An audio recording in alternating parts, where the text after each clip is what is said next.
A relative of mine used to say, you're not making a hard enough dua. Make it big, make it hard. Meaning hard meaning, not as in difficult, but hard meaning it must be solid. Solid dua, oh Allah. You know, when I was young, this was always something very, very funny. We used to enter the masjid as little boys, and we used to see uncles in the front sitting, you know, mashallah, and they used to sit, some of them dedicated, some of them were all chairmen. You know, everyone wants to be a chairman. And when I was young, I used to think, they say, he's the chairman. And I used to see him sitting on a chair. And I thought, okay, maybe that's... Then I see, but Dad, aren't all these other ones chairmen as well? They're all sitting on the chairs.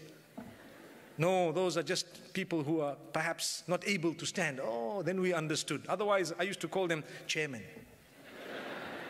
So we enter the masjid, we see all the chairmen, mashallah, and at the same time, we're sitting at the back, and we see them making dua. Now, you know, just before Maghrib, sometimes they raise their hands and making dua to Allah. Then you see someone, oh Allah, grant me.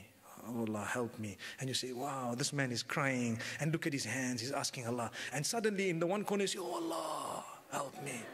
Allah, and say, hey, this man has a big problem. Can you see how he's calling Allah? Ya Allah, Allah. But to be honest, that's his way of calling out to Allah.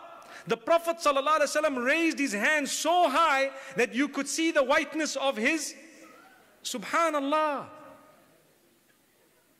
Subhanallah. You could see the whiteness close to his armpit. That's how high he raised his hands.